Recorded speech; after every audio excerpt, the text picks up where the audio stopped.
Welcome, sleepless spirit. I'm your storyteller tonight, here to guide you gently into the shadows of slumber, where dreams take over and worries fade away.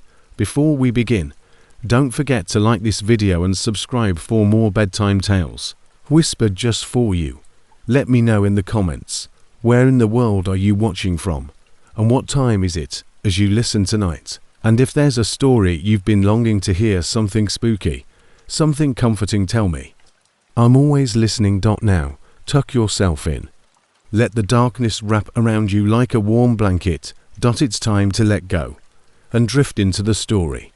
After 15 years of long-distance driving, Mike Thompson came across something on Nevada's Highway 50 that continues to bother him. In October 2019, he was transporting electronics from Reno to Salt Lake City across what residents refer to as America's loneliest road, a 287-mile stretch of barren highway that sliced through the harsh desert of Nevada. Hours after the sun had set, Mike was having fun in the never-ending darkness. For the last hour, the radio had been crackling with static. Late-night talk shows about government conspiracies and alien kidnappings were the only stations that could reach him. He turned it off because he preferred the steady hum of his diesel engine and the pulsing sound of his tires on concrete. He spotted her at that moment.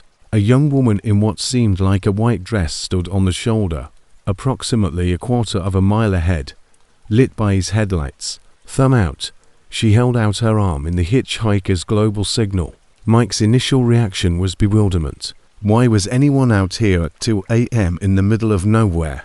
He hadn't seen another car for it than an hour, and Austin, the closest town, was still 40 meters ahead.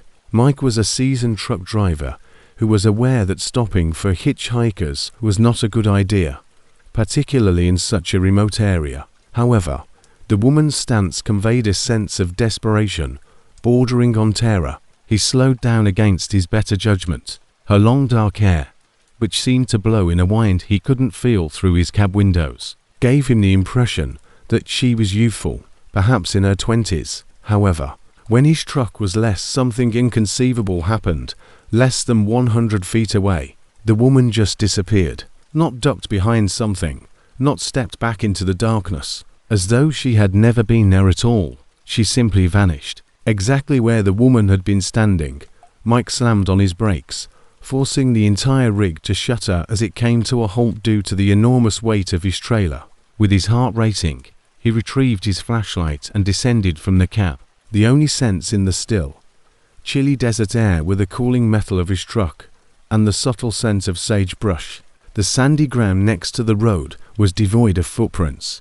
There was no indication that anyone had ever visited. Shaken, yet attempting to make sense of what he had witnessed, Mike told himself it had to be a hallucination brought on by exhaustion. He had heard of long-distance drivers experiencing similar incidents. The sight of the woman's face kept coming back to him as he got back into his taxi and drove on. Pale, with dark eyes that begged for assistance, he saw her again 20 miles later. This time her white clothing appeared to shimmer in his headlights as she stood in the center of the road. Mike sped avoided what should have been a devastating collision, his trailer shaking dangerously as he wrenched the steering wheel hard to the left, turning his blood to ice. However, the road behind him was deserted when he checked his mirrors. Mike stopped and groped for his CV radio, his hands shaking. He needed to speak with someone to make sure he wasn't going crazy. He roused another driver some 30 miles behind him for a few minutes of static. "This is Freight Mike traveling east on Highway 50. Breaker, breaker. Is anyone else noticing anything out of the ordinary tonight?" The other driver responded instantly, and it was clear that he was afraid. "Mike, you also saw her, Jesus, the white-clad woman. For the last hour, I've been attempting to raise someone on the radio. All night long, she has been coming and going along this stretch. About 10 miles back, I almost jackknifed my rig while attempting to avoid her." The other driver introduced himself as seasoned transporter Jerry Martinez from California. As they drove into the desert for the next hour, Jerry kept in touch with Mike by radio, sharing with him what he had learned from other truckers who had encountered similar situations along this section of roadway. The same 40-meter stretch of Highway 50 between Eureka and Austin had been the site of sightings for more than 10 years. Whether she was hitchhiking or standing in the street, the woman always looked the same, youthful and wearing a white dress. When someone came near her, she would disappear and then show again miles later. She was known as the Phantom of 50 by local truckers, but Jerry had done some research and found that the encounters were even more unsettling. Sarah Chen, then 23 years old, was spending Christmas in Colorado, driving alone from Reno to her parents' house, somewhere along Highway 50. Her vehicle had broken down during a winter storm. 3 days after the weather passed, search crews discovered her car parked on the shoulder, but there was no sign of Sarah.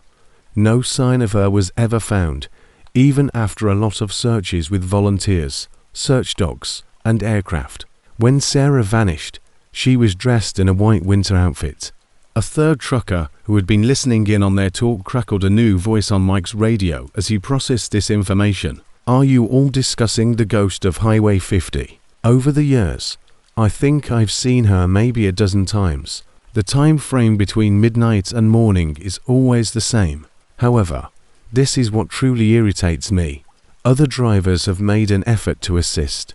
When she was standing there a few years ago, a man really stopped, got out to check around, and discovered something that prompted him to call the police." Mike's throat became parched. What did he discover? Away from the road, there are new footprints on the sand. However, they simply halted, out into the desert, about 50 feet. The prints abruptly stopped as if she had been raised into the air. Officers arrived, took pictures, but they were powerless. The desert is a hazardous environment. It might have been animal traces. Other signs might have been obscured by wind.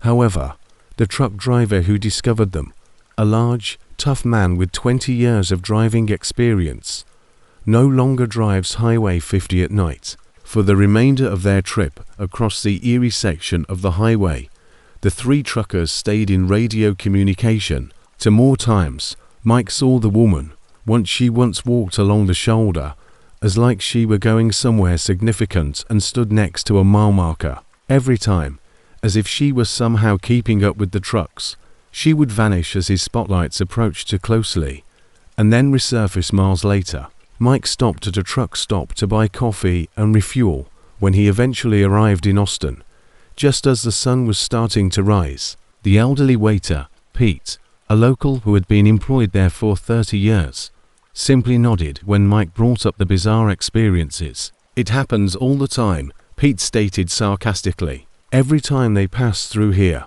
truckers have the same narrative, the same description, and the same route. Some people believe she's still searching for assistance that never materialized. Some believe it's simply the desert, tricking weary drivers. In all the years I've worked at this stop, though, I've never heard anyone characterize her in a different way. The same clothes, the same age, and the same frantic expression in her eyes." After a moment, Pete poured Mike's coffee. Oddly enough, after they located her automobile, the sightings ceased for around 6 months. Then they resumed, more often than before. It makes you wonder if she managed to reach the road at last, while continuing to call for assistance.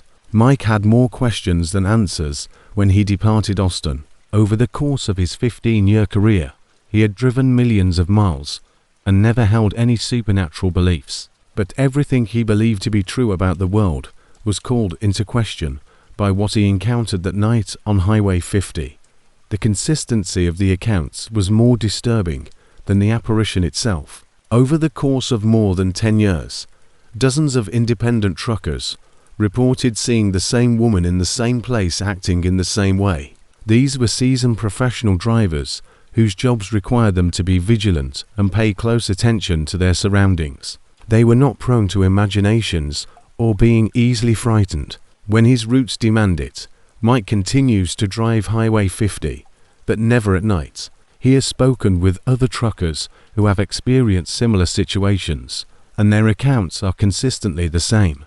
Along that lonely section of Nevada Highway, The woman in white keeps showing up, still hoping for unattainable assistance, still attempting to finish a voyage that came to an unfortunate end almost 10 years ago. It's unclear whether she's the result of widespread hallucinations triggered by the alienating effects of traveling through one of the most barren regions of America, or something more mysterious. Mike is unable to speak, but he is aware of what he witnessed that evening.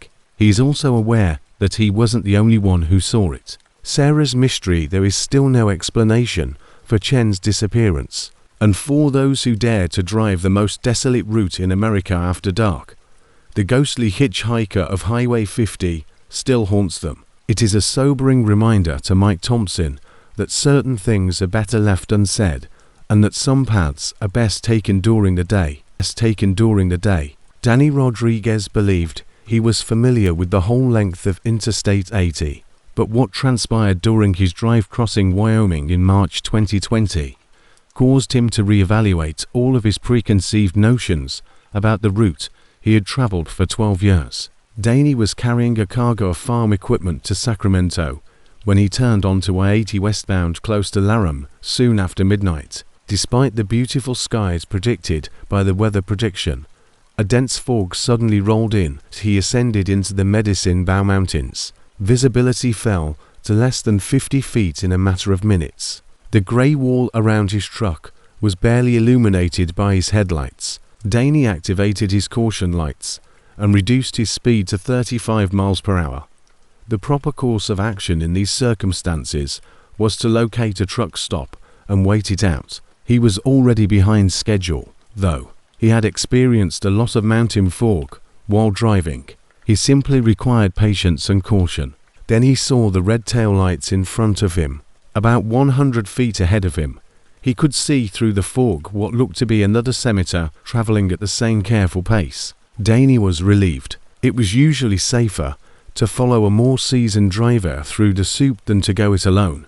He took up position behind the enigmatic vehicle and navigated the perilous mountain passes by using its taillights. They moved through the fog in this configuration for the next hour. The lead truck never signaled, never changed speed, and never stopped. Danny cycled through all the regular channels on his CB radio in an attempt to raise the driver, but all he received was static. The transmission was most likely being disrupted by the fog. Danny started to detect something odd as they started to descend toward the Rollins region. He'd driven through twisting mountain roads in dense fog for more than an hour and hadn't seen another car. Nothing, no other trucks, no cars. Stranger even, they hadn't passed any of the typical exits, truck stops, or landmarks, mile markers, signs, nothing but an ending fog, and the mesmerizing red glow of the tail lights in the distance.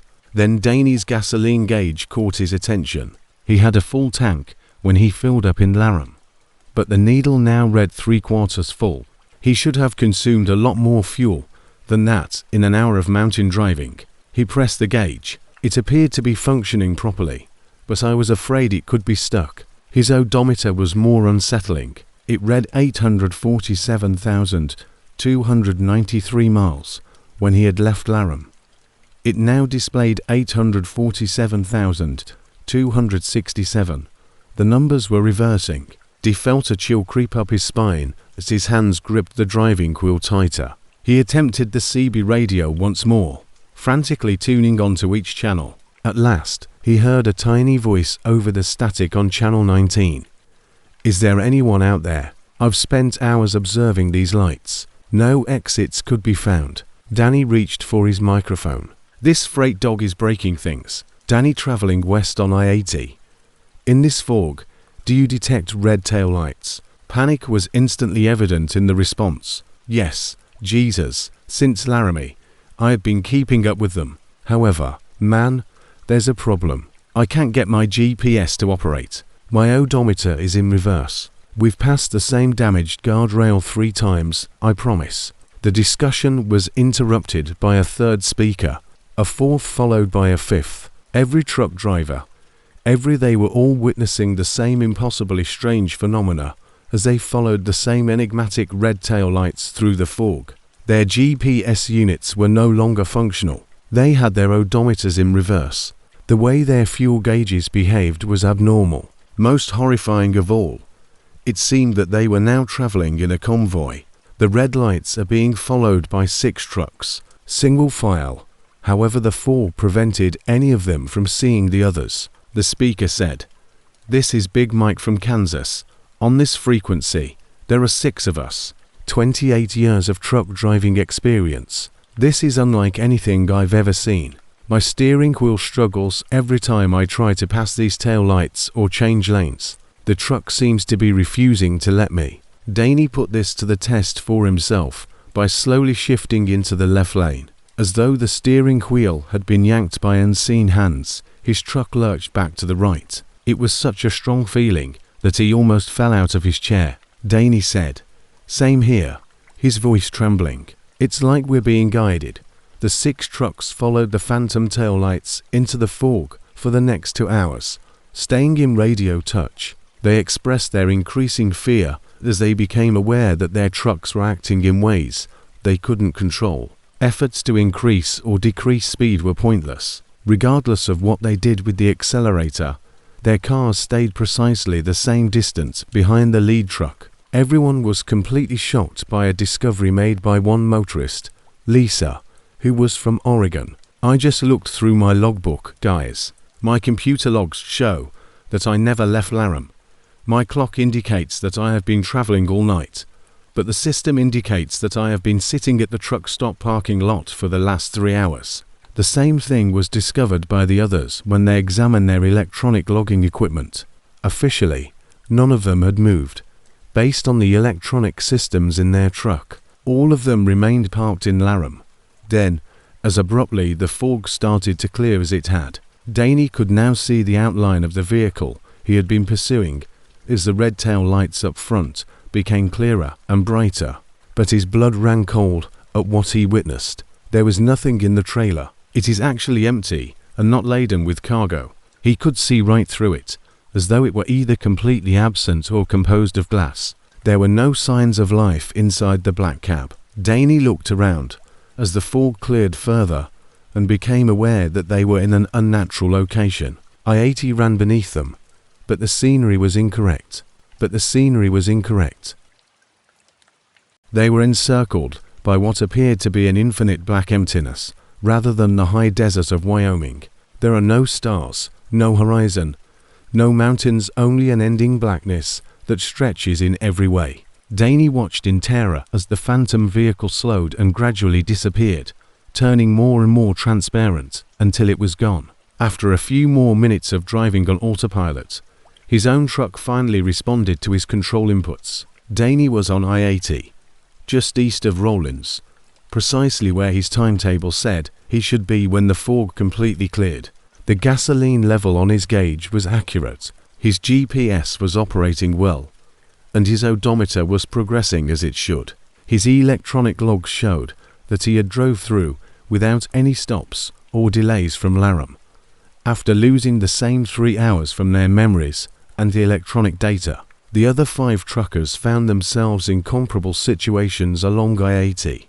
For the remainder of the night, they communicated on the CB, contrasting their experiences and attempting to understand what had transpired. Danny reported the incident to his dispatcher at the next truck stop. However, when his dispatcher was perplexed as he explained the time frame. The company's tracking system indicated that D's vehicle had continued to travel at its regular speed the entire time. The GPS data revealed an entirely typical journey across Wyoming, devoid of any inexplicable delays or detours. The following morning, Danny met up with 2 of the other drivers at a truck stop in Utah. The Oregon driver, Lisa, appeared to have been up 4 days. Big Mike from Kansas was going over his logbooks again and again, as though the figures may provide some insight. Lisa showed them her phone and added, "I've been looking into this online. Reports date back several years. Truck drivers being trapped in ghost convoys, following ghost vehicles at night, or in fog. The same thing keeps happening. Time is lost, electronics malfunction, and it ends without any documentation of what transpired, up where they should be. They discovered CB radio reports and forum entries from other drivers who shared comparable experiences. The places were different: Wyoming, Montana, Colorado, and Nevada, but always on lengthy, remote sections of interstate roadway. They would invariably take place in the middle of the night and include enigmatic lead cars that would vanish into thin air. They were particularly upset by one post. According to a Texas driver, he was a member of a fictitious convoy that contained 7 trucks. He had attempted to use his CB radio to communicate with the other cars after it was over and the fog had cleared. There were only 5 of them he could reach. The 6th truck, he stated, was never heard from or seen again.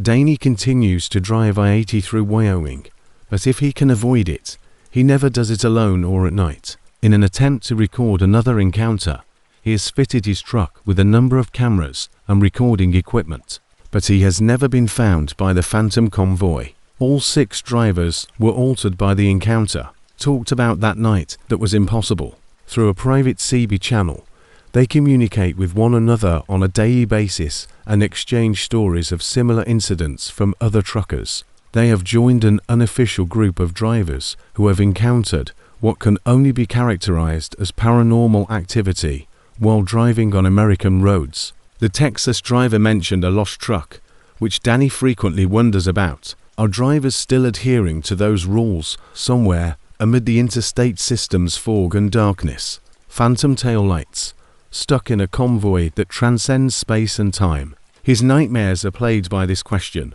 which also makes every nocturnal trip seem like a voyage into the unknown. Before the rest stop that emerged on Interstate 25 in northern New Mexico during his February 2021 haul, Tommy Walsh had been traveling the same route between Phoenix and Denver for 8 years. What began as an ordinary fuel stop into the scariest night of his life. Tommy's gasoline gauge reached the quarter tank mark. 3:17 a.m. he had left Albuquerque 2 hours earlier and was moving quickly into the high desert. Santa Fe, which was still 40 miles away, was the next scheduled stop. However, he made the decision to fill up and get coffee when he noticed the green highway sign promoting Desert Oasis Travel Plaza, which was the next exit. There was a well-kept exit ramp that led to a brand new, well-lit truck stop.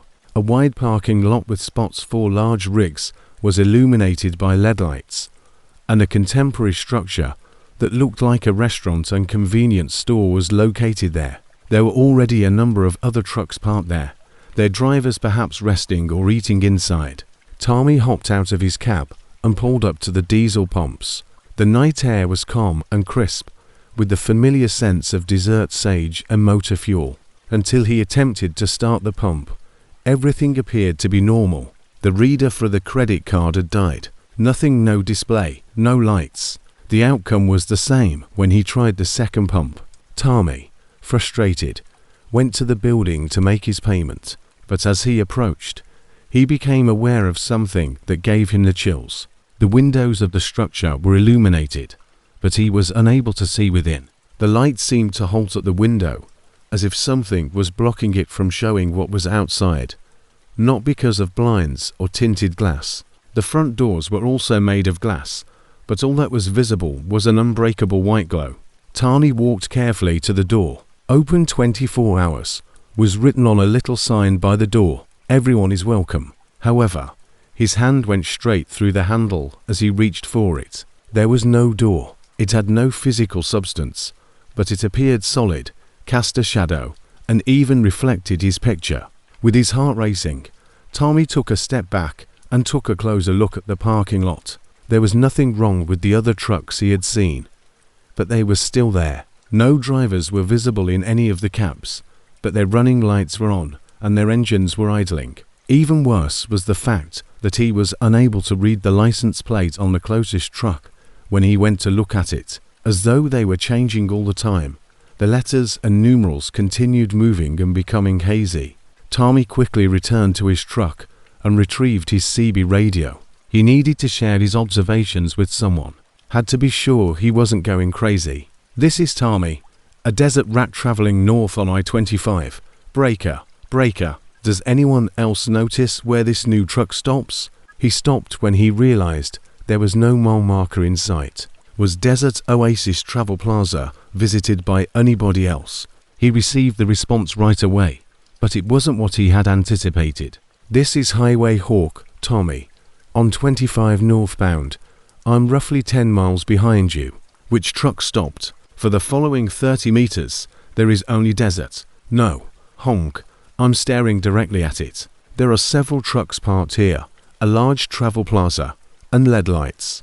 The exit sign will appear in a few minutes. After a pause, Highway Hawk answered in a strained voice. I've been running this route for 15 years, Tommy. Between Santa Fe and Albuquerque, there isn't a truck stop. The desert is empty.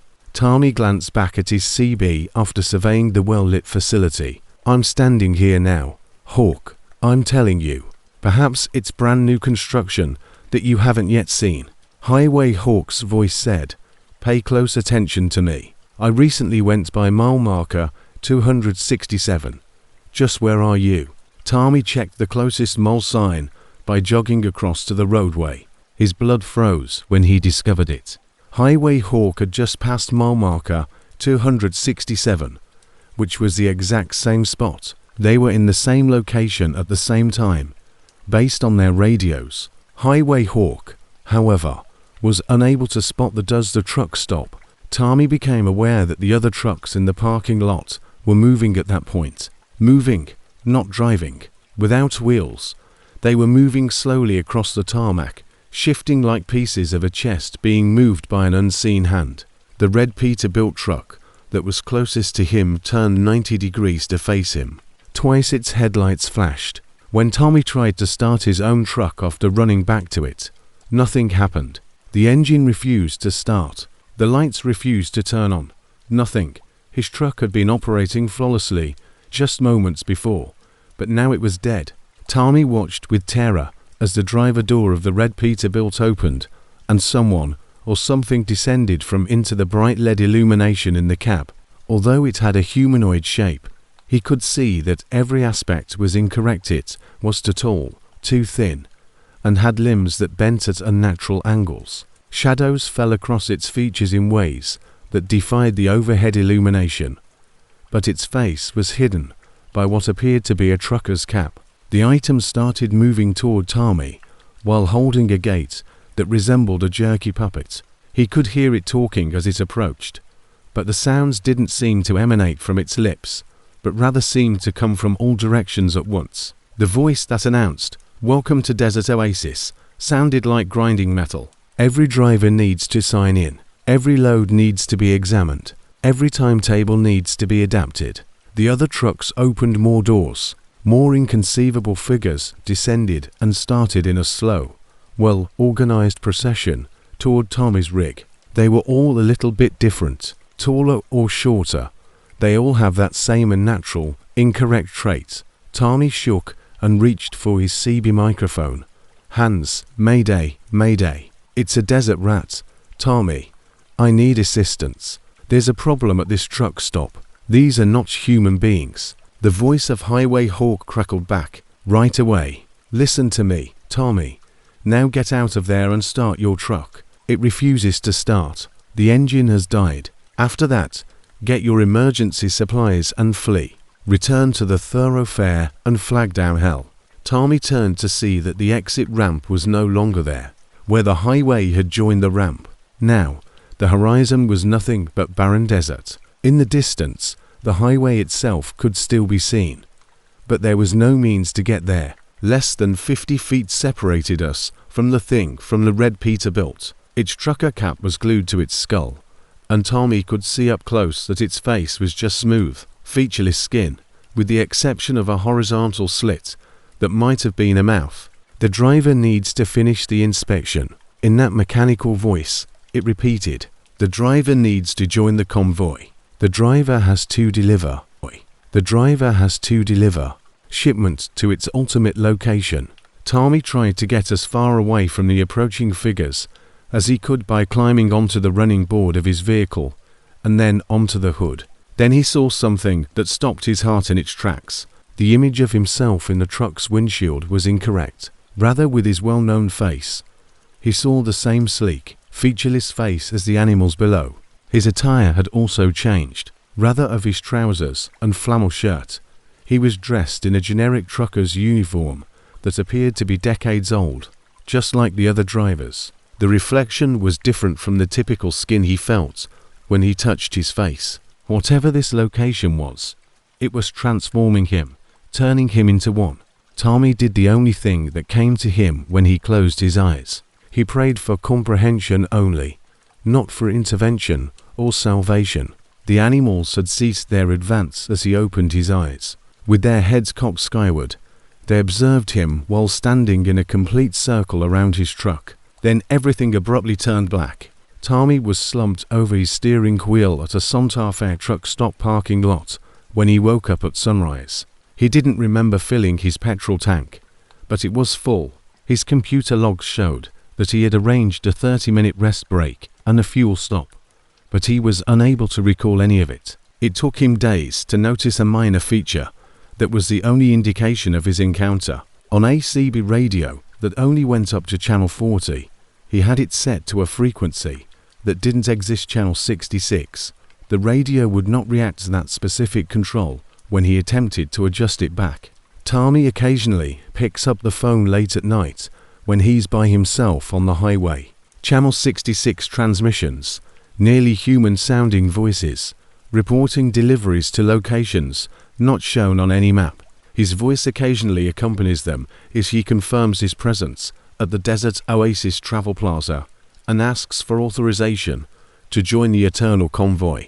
Tommy continues to travel the I-25, but he no longer makes any stops between Albuquerque and Santa Fe. He has studied each truck, service station, rest area, and stop along that section. Only 3 stops are valid, and none of them compare to what happened to him that evening. On trucker forums, other drivers have related similar experiences. There are truck stops that come and go. Some drivers have access to facilities, while others do not, where the pumps function, but no money is exchanged. Mysterious fuel stops. These places, which exist in the gaps between the actual world and something else entirely, are known as ghost stops or phantom plazas. Tommy acknowledges that he was fortunate to have escaped, but he also realizes that he changed. He occasionally gets a fleeting view of the Desert Oasis Travel Plaza while traveling through the desert at night. The LED lights are calling out. Parking spots are waiting.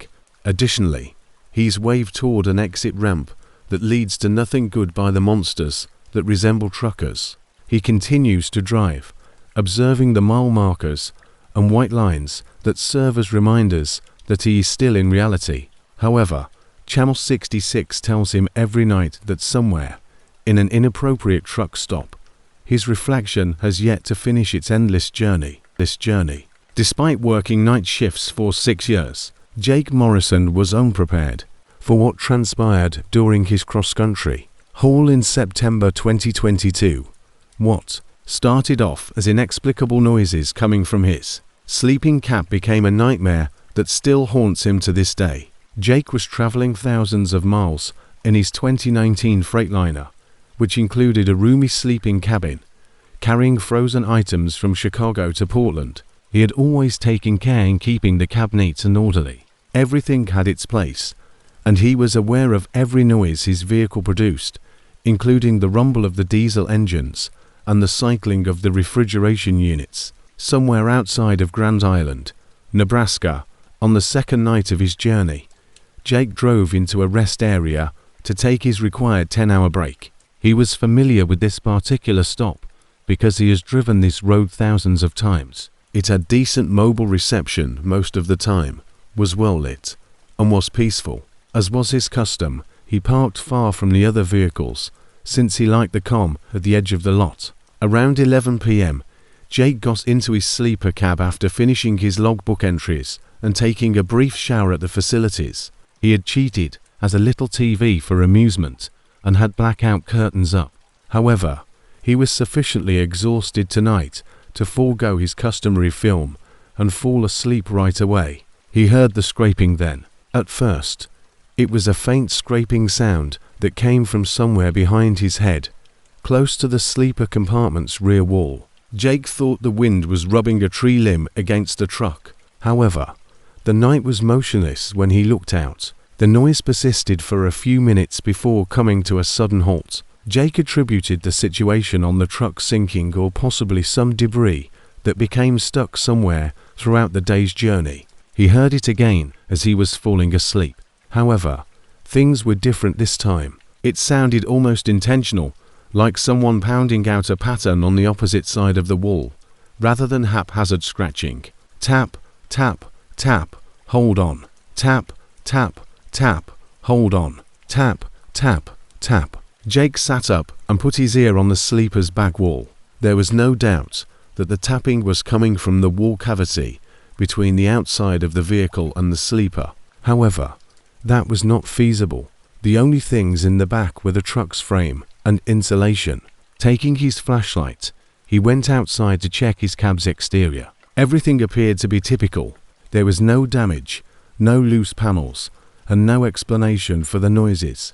He even scaled his fuel tank to look behind the sleeper, but he didn't see anything out of the ordinary. Inside again, the tapping had ceased. Jake attempted to persuade himself that it was simply the metal's expansion and contraction in response to temperature variations, but the pattern had been too consistent and deliberate. Nevertheless, fatigue prevailed, and he was able to drift off to sleep at around 1 in the morning. The sound of whispering roused him up at 3:33 a.m. He could hardly hear it above the hum of his truck's auxiliary power unit, since it was so quiet. The tapping within the sleeper's rear wall appeared to be the same source as the whispering. Jake strained to listen, holding his breath, but he was unable to hear any real words. It sounded like a conversation between 2 or more voices in a language he was unfamiliar with. Jake didn't hesitate this time. After pulling on his clothes and boots, he strolled about the truck stop, searching for anyone who may be pulling a practical joke on him. He could see that most of the other drivers were obviously asleep in their cabs, with the curtains shut and no signs of movement, and the only sound in the parking lot was the idle of a few other trucks. The whispers had ceased by the time he got back to his vehicle. Now, though, he saw something that chilled him to the bone. There was a small opening in his sleeper curtain, which he always kept covered, just enough to make a tiny gap, perhaps an inch. Certainly he hadn't gone out there. Jake closed the curtain completely and tried to fall asleep, but he jumped at the slightest sound. He gave up at around 5 in the morning and began driving early in an attempt to isolate himself from whatever was going on in that rest area. The occurrence persisted the following evening when stopped at a truck stop outside of North Platte. Instead of gentle, intentional patterns, the tapping this time began nearly instantly after he lay down, but it was more forceful. Something seemed to be attempting to scuttle its way out of the wall. How could Jake explain that his sleeper cab appeared to be haunted when he called his dispatcher to report a potential issue with his truck? Rather, he stated that he wanted to have the vehicle examined at the next terminal because he was hearing strange noises. He was still 2 days away when his dispatcher set up a maintenance check in Salt Lake City. Jake attempted to sleep in the driver's seat that night rather than the sleeper cab. However, he heard his sleeper curtain being pulled open at around 2 in the morning. He turned to look and noticed a shadow slipping back behind the veil. They appear unmistakably humanoid, but out of proportion. With arms that seemed unnaturally long, the figure seemed too tall and slender to be human. The sleeper compartment was vacant as Jake ripped the curtain open and retrieved his flashlight, but his blanket and pillow had been moved into a tidy stack in the corner, as though someone had been getting ready to sleep there. Jake attempted calling other vehicles on his CB radio to find out if anyone else had encountered the same thing. Most either disregarded him or thought he was merely a newbie who was frightened by typical vehicle noises. On a separate channel, however, an elderly trucker from Montana and Earl gave a secret response. "Son, you driving a truck with a sleeper that's been occupied before?" "What do you mean occupied?" inquired Earl. Trucks occasionally acquire a history The driver gets a heart attack, dies in the taxi, or is involved in an accident. The vehicle occasionally retains a portion of them. I've heard tales similar to yours. Things moving around in the sleeper, murmurs, and shadows. Typically refers to the former occupant isn't quite prepared to leave. Jake asked, his hands shaking. How can I tell if my truck experienced something similar? Verify the VIN. Give the dealer a call. Inquire about the prior owner. However, when you return to your terminal, I would ask for a different truck if I were you, son. Not everything is worth tampering with. Jake made the decision to remain up and record the events while parked outside Rollins, Wyoming, on the third night. He positioned himself so he could see the entire sleeper area and set his phone to shoot video. 12:47 a.m. His camera caught something that was inexplicable. At the rear of the sleeper compartment, a shadow spread out, beginning as a little dark patch and growing until it resembled a human. It wasn't simply the lack of light, though. It was a dynamic darkness that appeared to absorb the light from the lights inside the truck and from his phone screen. In Jake's bed, the shadow figure stood up, turned to face the camera, and held up one incredibly extended arm, though to wave. Then it dissolved back into the wall, pointing straight at Jake. The entire incident was recorded on Jake's phone, but when he attempted to watch the video, the video file was damaged. All he had was a 3-minute recording of distorted and static audio that, when played at regular speed, sounded like screaming. Jake used his truck's VIN to call the Freightliner dealer the following morning. He talked to a manager who appeared hesitant to divulge information that he had been transferred multiple times. Jake started to suspect something, and the man finally confirmed it. About 8 months ago, that truck was involved in an accident. Marcus Webb, the previous owner, was discovered dead in the sleeper compartment during a rest break in Iowa. Heart attack and natural causes. But it took 3 days for someone to discover him. Before we refurbished the truck and returned it to the impound yard, it had been there for 6 months. Jake was ill. The ghost of a guy who had passed away alone in the same room where Jake had been attempting to sleep had been sharing his cab. When I rented the truck, why wasn't I informed of this? According to company policy, non-created situations are not disclosed. To be honest, most drivers don't want to know, and legally we don't have to. When Jake arrived in Salt Lake City that afternoon, he insisted on a different truck.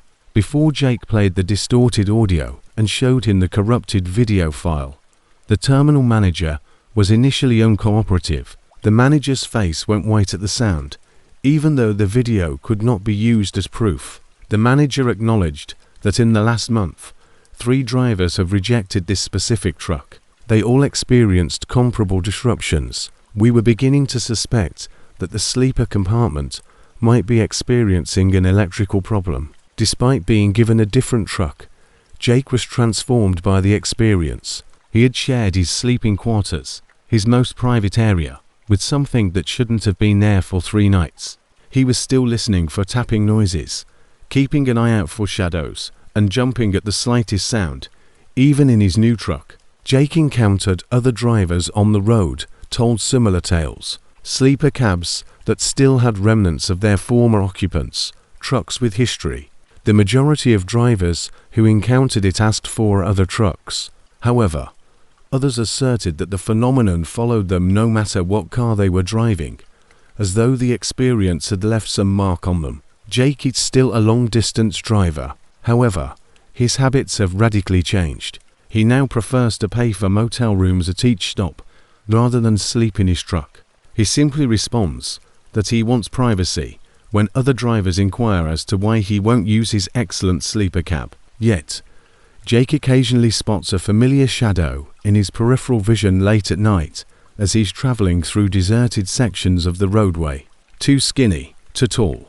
He's learned not to look at it directly, not to acknowledge its existence. Even though arms are reaching toward him from the shadows behind his seat, it remains in the shadows where it belongs as long as he continues to drive and maintains his focus on the road ahead. Jake believes Marcus Webb is still seeking companionship on those long, lonely evenings on the American highways, where he died alone in his truck. Some things cannot be removed with cleaning and new paint, even if the truck has been restored and resold, in order to share their unending trip into darkness with the next person. Some things stick to the spots where they died. Throughout his 14-year trucking career, Rick Patterson had pulled into thousands of way stations, but the one on Highway 287 in eastern Colorado became his personal favorite nightmare during 2023's winter. Something that still haunts him every mile he drives was discovered during what should have been a routine inspection. Rick noticed the green light leading him into the way station at 4:30 a.m. He was running and transporting auto parts from Detroit to Phoenix, a little behind schedule because of Kansas snow delay. The outside of the station looks regular. All trucks are required to enter while the light is on, along with the standard concrete platform and inspection office, waiting for the weight reading to appear. Rick dragged his apparatus onto the scale. The electronic, his gross weight, as indicated by the sign, was well within the allowed limits. A red light flashed, telling him to park in the inspection area, instead of the typical green light that would have allowed him to proceed. There was only one figure visible through the windows of the dimly lighted inspection office. After obtaining his medical card, registration, and logbook, Rick crossed the chilly pavement to the office door. Inspector Martinez, night shift, was put on a homemade sign. Behind a metal desk inside was a middle-aged Hispanic man dressed in a DOT uniform. He was identified as Inspector Martinez by his name badge, but there was something strange about him. When he peered up at Rick, his eyes reflected light like an animal, and his skin had an odd waxy texture. License and logbook, Martinez added, speaking in a voice that seemed distant while being just 3 feet away from Rick. Rick turned over his papers, and Martinez studied them with uncharacteristic rigor. Rick became more uneasy as the inspector flipped each page slowly and purposefully, his hands moving awkwardly with too many joints in his fingers. "Your load?" Martinez murmured without raising his gaze. "Auto parts to Phoenix. Precious cargo." "Indeed, sir. Standard delivery. Everything is adequately documented and secured." When Martinez's eyes finally lifted, Rick's gut fell. The inspector had no visible iris or white, and his pupils were entirely black, filled his entire eye socket. His teeth were too many and too pointy when he smiled. "I must examine your cargo area. Come with me." Martinez produced a flashlight that emitted an unfathomably bright beam as they made their way to Rick's trailer. The inspector started asking odd questions as they made their way between the crates of vehicle parts. "This year, how many loads have you delivered?" "I would guess about 150. "On the road, how many drivers have you encountered?" "I'm not sure." "Thousands, most likely." "Why?" Martinez halted his stride and looked straight at Rick. "How many people are missing?" Rick's heart froze. "I'm not sure what you mean." "Every year, drivers go missing. Trucks were discovered, forgotten. The operator was nowhere to be seen. Intact cargo, no indication of foul play, simply gone." Martinez grinned uncontrollably. "Where do you suppose they end up?" Rick was about to respond when Martinez started removing the cargo pallet shipping labels and placing them in a little metal box. The real shipping tags that were adhered to the boxes with glue and staples were not replicas of the labels. "You can't take those out, sir. They're necessary delivery documentation." Martinez disregarded him and carried working meticulously gathering labels. While working, Rick became aware that his movements did not correspond with the inspector's shadow on the trailer wall. Martinez's shadow seemed to be squatting down, as though it were looking through the lower boxes on its own, while he was reaching up to remove a high label. Rick retreated to the trailer door and stated, "I have some calls to make. The correct processes are not being followed in this inspection." Martinez responded, "No calls," still facing out of sight of Rick, yet somehow aware of his actions. No escape, no radio. When Rick tried to start the engine of his truck after running for it, nothing happened. There were no lights on the dashboard. There was silence on the radio. Even his cell phone, which had full bars only minutes before, had no reception. Martinez was still in the trailer, visible through his windshield. However, there were now considerably more shadows moving about inside than one person could cast. After grabbing his emergency flashlight, Rick circled his truck in search of Martinez or any indication of movement. At this point, the inspection office was totally dark. The door was locked when he tried it. He could see that the office was deserted via the glass, completely naked, not merely vacant. Nothing but a blank room with concrete walls, no desk, no seats, no equipment. Rick, in a panic, attempted to flag down other trucks on the roadway, but he didn't appear to be seen by any passing cars. He flung rocks toward the road, jumped up and down, and waved his flashlight, but no one slowed down or acknowledged him. Rick heard sounds coming from his trailer as daylight drew near. When he looked inside, he saw that the trailer was vacant, but there were several individuals talking. The voices were talking about cargo manifests, delivery timetables, and routes. Some of the voices were familiar to Rick. They belonged to drivers he had encountered over the years at loading docks and truck stops. One speaker stated, "Charlie Henderson, missing since June, last spotted transporting electronics to Denver at a way stop in Nebraska. In October, Maria Santos vanished from sight. Nevada way station inspection, loads of parts for the machines. In December, Tom Bradley disappeared. Oklahoma inspection stop, Texas auto parts." With increasing terror, Rick recognized that he was hearing the voices of missing truckers who had all vanished during regular checks at way stations, and who were all talking about cargo that was similar to what he was transporting. As the sun rose, Rick noticed additional trucks starting to arrive at the way station, shouting warnings about Inspector Martinez. He hurried toward them, while the other drivers stared at him bewildered. Rick pointed to the inspection office, but instead of the vacant room he had found, the other truckers saw a typical facility with standard DOT officials and adequate lighting. "You okay, buddy?" said one of the drivers. "You look like you've seen a ghost." When Rick turned to face his trailer, he noticed that the shipping labels were all restored in their proper positions. His cell phone displayed full signal strength, his radio functioned, and his truck started up normally. He had been at the way station for precisely 7 minutes, which is the typical inspection time, based on his electronic data. However, Rick was aware that a fundamental shift had occurred. In the weeks that followed, as he finished he started observing items that other drivers overlooked while making deliveries and picking up new cargo. Weighing stations that were open at odd hours, inspectors that showed up in several states on the same evening, shipping labels that would vanish from the goods and then show up in other places a few days later. The most unsettling thing was that Rick began to recognize voices on his CB radio. Drivers who had been reported missing months prior are now reporting their locations and delivery status. They consistently from way stations. Inspector Martinez is always in charge of their shipment, and they always work night shifts. When Rick looked up missing truck drivers online, he discovered a pattern that made him shudder. Hundreds of drivers had disappeared during routine weigh-ins at weigh-in stations over the previous 10 years. When their trucks were discovered, the payload was undamaged. Electronic logs demonstrating regular inspection times and indications of difficulty. However, the drivers themselves had just vanished. The recurring theme remained constant. An inspector on the night shift does exceptionally comprehensive cargo inspections, frequently taking out and reviewing shipping papers.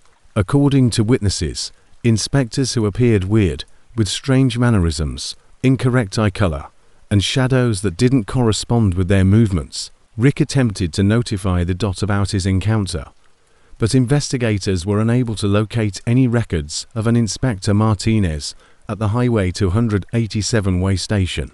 The 3 inspectors who had been employed at the plant for more than 5 years were all familiar to Rick from past visits, and none of them fit the description of the man he had met. Rick's vehicle was seen entering and exiting the way station for a 7-minute pause on the security cameras, but the film of the actual inspection was tainted and only showed static and distorted images that didn't provide any meaningful information. Rick now approaches a way station with a persistent feeling of dread.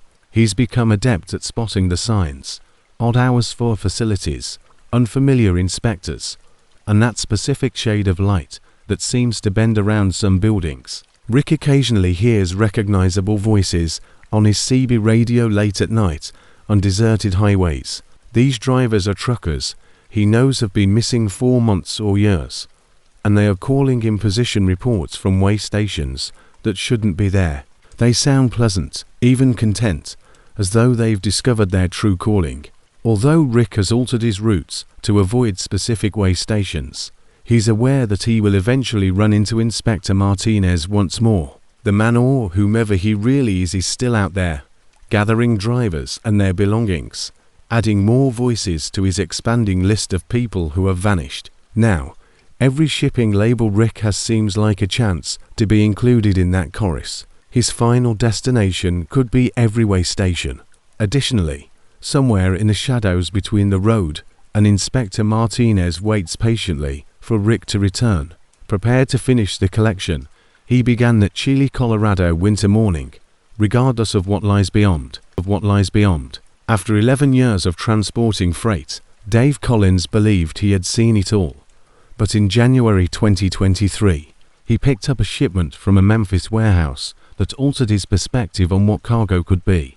His trip into madness, which continues to keep him awake at night, began as a routine delivery to Seattle. The pickup appeared to be quite typical: 30 wooden cartons with a red delicate stamp and only serial numbers on them. The contents were identified as research supplies on the shipment manifest, and Pacific Northwest Laboratories in Seattle was designated as the destination. Dave was no stranger to transporting scientific apparatus. The clients were mostly professionals, and the pay was good. Peterson, the apprehensive warehouse manager, appeared exceptionally eager to load the goods as soon as possible. He continued to glance over his shoulder and check his watch, as though he were expecting someone. Peterson gave Dave a sealed envelope once his trailer was loaded. "Special instructions," said Peterson. "This should only be opened in an emergency. The customer has very specific requirements. No unplanned stops, no delays, and no opening of the cartons for any reason at all." After giving a nod, Dave put the envelope in his logbook. He was leaving the warehouse when he observed that, even though it was just 6 p.m., Peterson had locked the loading dock and turned out all the lights right away. It was a trouble-free first night. Dave traveled quickly through Oklahoma and Arkansas, barely pausing for required rest periods and gas. However, he started to hear noises coming from his trailer on the second night, somewhere in western Kansas.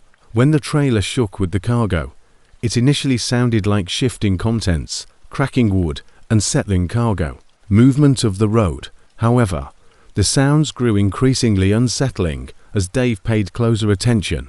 The creaking wasn't haphazard. It had a rhythm, akin to breathing, lengthy exhalations after slow, deep inhalations. At the next stop, Dave pulled aside, rest spot, and used a flashlight to navigate his trailer. Everything appeared to be typical. The cargo belts were fastened. The trailer doors were still locked with the special locks Peterson had given them, and the crates had not moved. However, Dave could definitely hear what sounded like numerous beings breathing in sync when he put his ear against the trailer wall. Dave struggled to make sense of what he was hearing back in his taxi. Perhaps the study materials were lab animals being carried in containers with climate control that would account for the client's emphasis on no delays as well as the breathing noises. However, the cadence was too slow and methodical for animals. The duration of each breath cycle was close to 30 seconds. The sounds shifted on the third night while traveling into Colorado. Rather than Dave was barely breathing when he started to hear what sounded like whispers. Dozens of voices, all in low tones, talking at once. The collective sound was definitely agitated and human, but he was unable to distinguish individual phrases. Dave dialed the number listed on his shipment documents as he drove into a truck stop outside of Denver. He was notified via recorded message that Pacific Northwest Laboratories would not be open until Monday. to leave a message. The recording interrupted Dave after 30 seconds as he attempted to describe his experience. He made the decision to open Peterson's emergency envelope at that point. There was one sheet of paper with instructions typed on it. When transporting merchandise, keep up your speed and don't stop except for gasoline. The trailer should never be opened or the goods inspected. If occurrences worsen, call Dr. Sarah Chen at 555 Chen right away.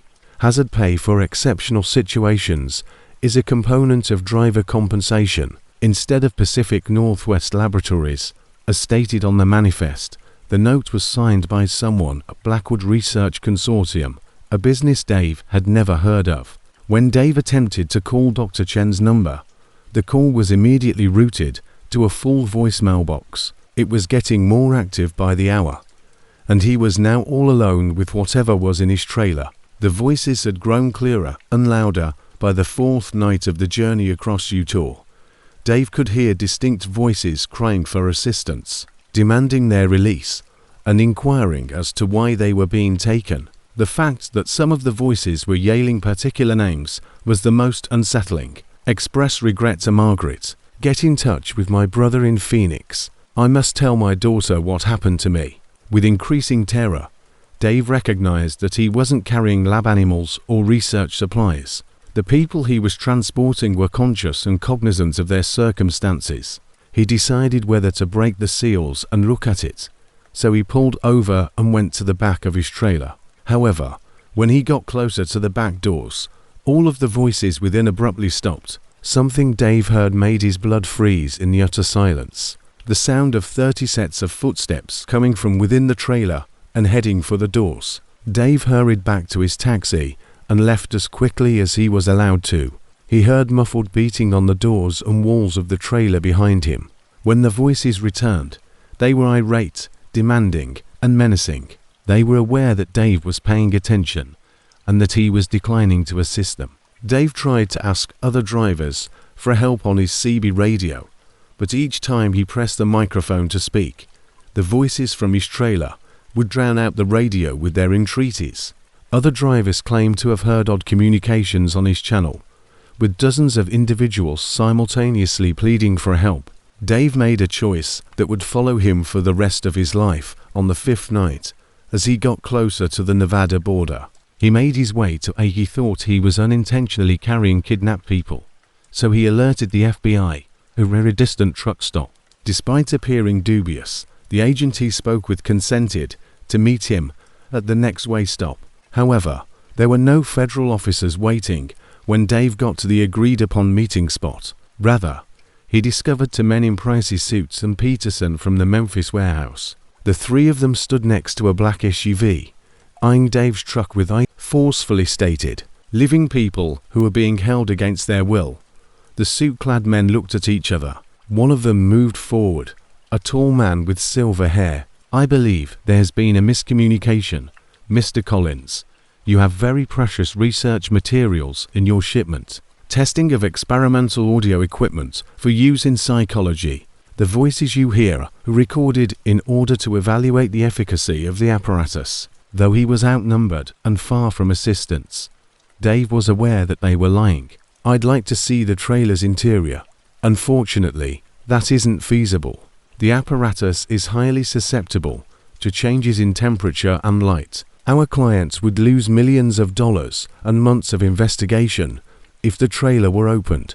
Dave could hear the voices in his trailer become more heated as they talked. The three men pretended not to hear anything out of the ordinary, but they appeared to recognize Peterson and the men in suits, addressing them by name and making charges. He said, "Complete your delivery, Mr. Collins," and had grey hair. "Your payment for the inconvenience will include a sizable bonus. Our research efforts can occasionally be disturbing to those who are unfamiliar with sophisticated psychological testing." Something in the men's eyes told Dave that resistance would be risky. Even though he wanted to reject and drive to the closest police station, he delivered the cartons to an unremarkable facility south of Seattle, where employees wearing thick gloves and full face masks unloaded them. The cartons were absolutely silent during the unloading operation. No whispering, no breathing, no any type of sound. Dave took the final crate out of his trailer and used his flashlight to examine the inside. There was no biological waste, no scrapes on the walls, and no indication that there had ever been any live things inside. As agreed upon, Dave was paid, along with a substantial hazard bonus. The sounds he had heard over those 5 frightful nights, however, he would never forget. He did some research on Blackwood Research Consortium and discovered no authentic company with that name.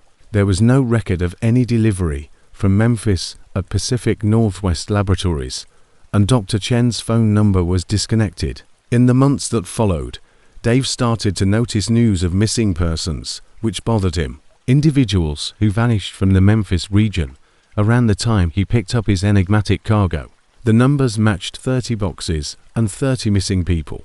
However, when Dave attempted to notify authorities with this information, he was informed that, as the guys in suits had said, his evidence of recorded voices could simply be explained as psychological testing equipment. Although Dave still transports freight, he now chooses his cargoes very carefully. He always insists on scrutinizing cargo before accepting a contract, won't move anything labeled as research items, and rejects any shipment that is just tagged with serial numbers. However, Dave claims that occasionally he can still hear those voices reverberating in his empty trailer late at night on deserted highways. 30 people begged the one person who could have rescued them, calling for help that never arrived. Every mile he travels, their voices accompany him. A lasting remembrance of the night, he put his own survival ahead of human decency, not knowing what happened to those people or he got them to Seattle. As the worst part, did they fall prey to medical experiments, human trafficking, or something darker? Dave won't be aware of it. Additionally, that more than any conclusive horror, ambiguity consumes him. Sometimes, deep in his shame, Dave questions whether the voices were trying to convey a different message, warning him that he might end up in a similar container someday. In addition to begging for help, being driven by someone else who will decide to disregard the noises of anguish coming from their cargo bay. For 7 years, Steve Ramirez had been traveling the same route between Dallas and Denver. However, he came upon something on I-35 in November 2022 that completely altered his perception of reality. What started out as a familiar truck in his mirrors turned into a nightmare that still haunts him. Steve initially saw the vehicle behind him when he was transporting construction equipment north through Oklahoma. It matched his own gear exactly. Same shade of blue, the identical white trailer, Peterbilt cab, and even the same business decals.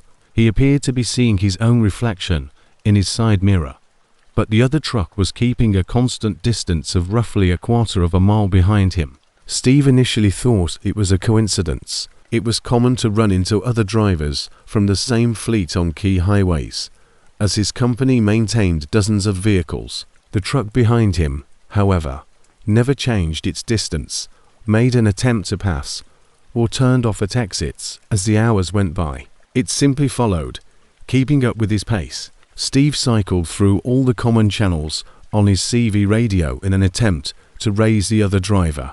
Breaker, breaker, this is Dallas. Behind me on I-35 heading north.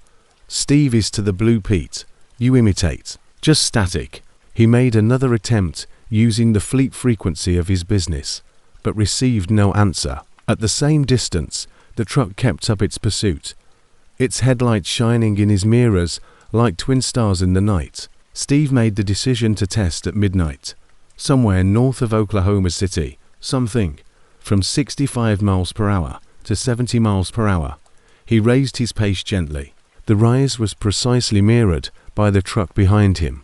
He reduced speed to 60 miles per hour.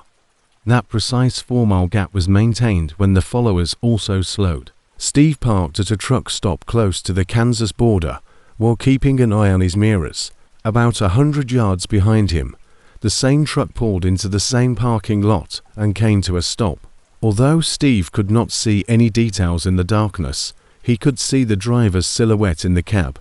with the intention of introducing himself and inquiring as to why the driver had been after him. He moved, approaching the other truck, but something stopped him as he approached. The truck was a perfect replica of his own, not merely comparable, but exactly the same in every way. The bumper had the same minor ding that he had sustained in Amarillo. Bird droppings had left a faded stain on the paint of the driver's door, even the same crack he had been intending to replace in the passenger side headlight. Steve went all the way around the truck, exposing feature after unbelievable detail with his spotlight. He had the exact same license plate. The dot numbers were identical. The road filth and wear marks were also present on the mud flaps. Steve shone his light inside the cab. He got to the driver's side window. It had the same inside as his truck, the same seat covers, identical air freshener hanging from the mirror, and identical dashboard accessories, but no driver was present. There was nothing in the truck. Steve hurried back to his own taxi and looked over his insurance and registration documents. Everything was as usual.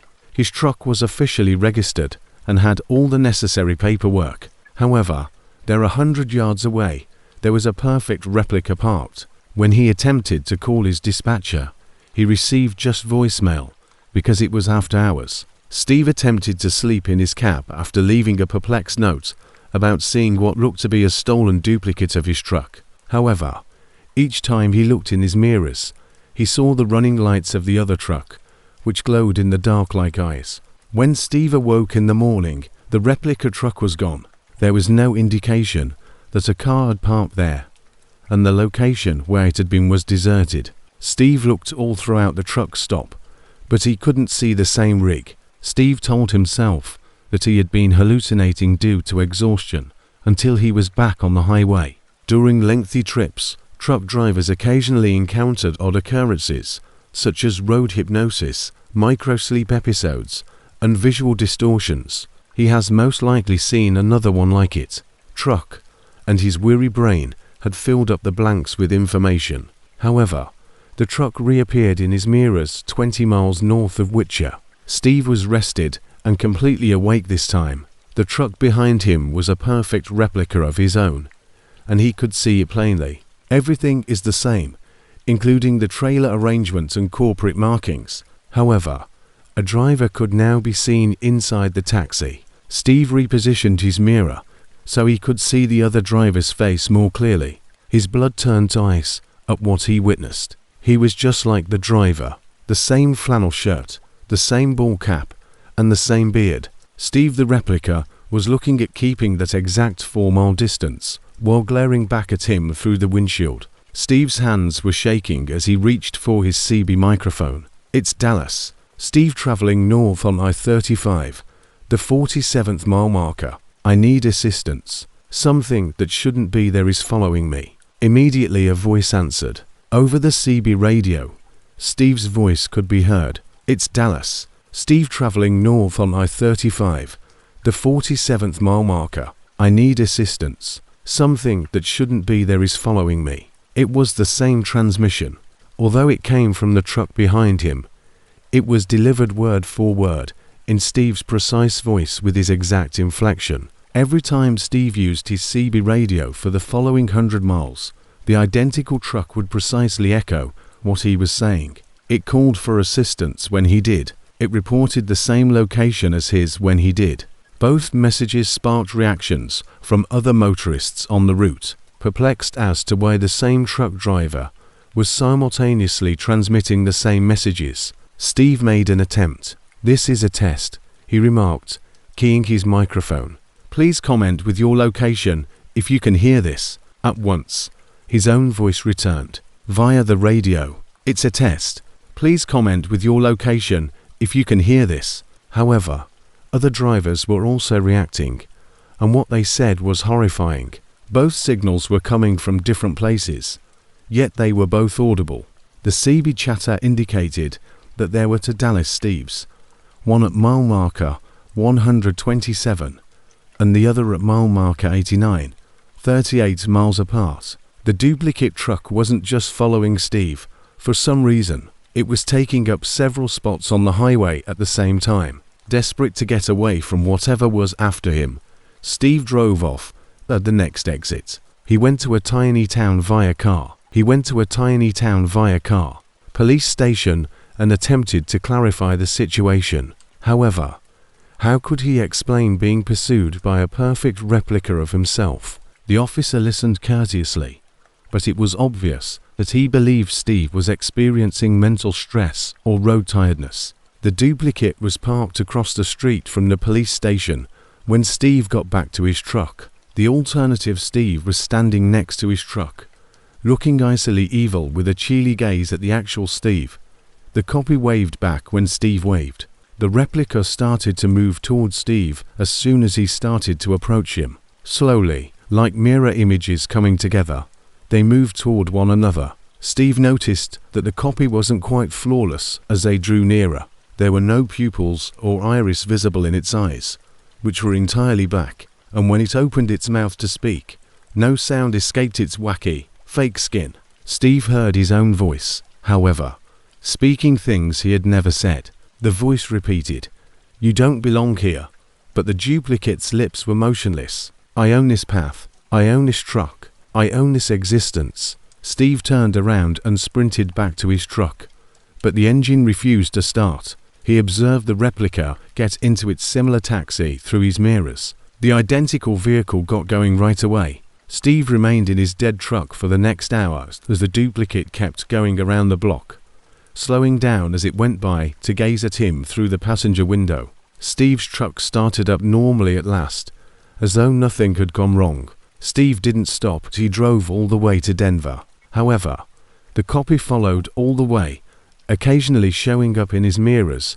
and occasionally going hours without showing up before making an unexpected reappearance. The replica vehicle passed past the warehouse and disappeared around a corner when Steve eventually arrived at his delivery destination. There was no truck on the cross street when Steve looked. Steve reported the event to his company's safety department after unloading his merchandise. After hearing his account with increasing worrying, the safety manager invited Steve to attend a meeting at the terminal. Steve was shown security camera footage from several truck stops along I-35 by the safety manager at the terminal. Although Steve's truck was plainly visible in the video at various points in time and place, there were many movies with two similar trucks in the same frame. Both trucks had been in the same location, according to the timestamps, location at the same time. The safety manager informed Steve that 3 other drivers had reported similar experiences within the previous 12 months. It always involves duplicate vehicles that match their own rigs and is always on I-35. That's right, those 2 drivers have resigned. The third is on medical leave after having a nervous breakdown. The business looked into it, but couldn't find a reason. No unauthorized copies, no stolen trucks, and no signs of complex pranks or corporate espionage. Although other drivers saw the duplicate vehicles on security cameras, they lacked a paper trail, a legitimate registration, and GPS tracking. Steve asked for an alternate route, but the firm wanted him to continue the Dallas-Denver run because they were short-staffed.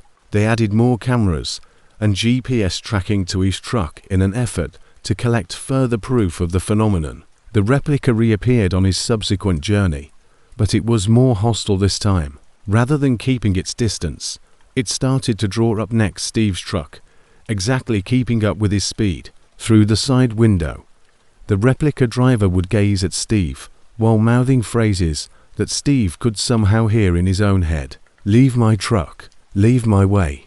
This is my life." Over numerous trips, the interactions became more intense. As if it knew Steve's schedule ahead of time, the duplicate truck started shoving him off the road, stopping him at exits and showing up at truck stops before Steve got there. Other in what appeared to be an intense chase, vehicles started reporting seeing 2 identical trucks, one of which appeared to be attempting to ram the other off the roadway. The last time Steve saw his counterpart was on a misty night close to the Oklahoma-Kansas line. In an attempt to take up the same amount of space, the mirror truck drove up beside him and started to slowly merge into his lane. When the 2 trucks came into contact, Steve sensed a crushing feeling, like the compression of reality. Steve could see into the cab of the copy through his passenger window, with his mouth wide open and his black eyes reflecting the highway lights. The other Steve was yelling inaudibly. "Let me have it back," Steve said, hearing the screaming in his own voice reverberating inside his head. "Return my life to me." Steve separated the trucks with a sharp leftward jerk of his driving wheel. The replica lost control, smashed through the railing, and vanished into the night outside the motorway. After stopping, Steve dialed 911. Emergency personnel, however, did not discover any wreckage, skid marks, or other signs of an accident when they examined the area. The following day, Steve gave up long-haul trucking. These days, he just drives local delivery routes, never leaving his house more than 50 meters away. But occasionally, on calm mornings, when he drives through residential districts, he spots a familiar blue Peterbilt in his rearview mirror, eagerly waiting for him to return to the highways so it can recapture the life it feels was taken from it over the course of his 9-year trucking career.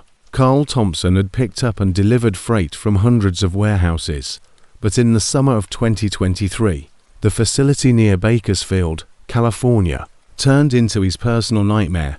What ought to have been a typical midnight pickup became an experience that defied all reasonable explanations. At 8 p.m., his dispatcher received the job. An urgent delivery to Portland by Thursday a.m., with a pickup at Meridian Distribution Center, with a night shift bonus that nearly doubled his regular rate. The pay was outstanding and made the late pickup worthwhile. Although rush jobs frequently came from smaller businesses attempting to meet deadlines, Carl had never heard of Meridian Distribution. To 11:45 p.m., Carl arrived to the institution, traveling to an industrial facility outside of Bakersfield using his GPS, with only one loading dock lit by harsh fluorescent lights. The massive warehouse, which could have been 1 million square feet, was oddly dark.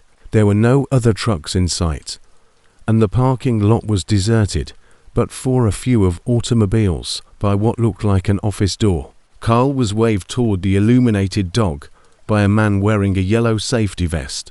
He appeared to be a typical middle-aged Hispanic man, with the worn look of someone who had spent years handling freight.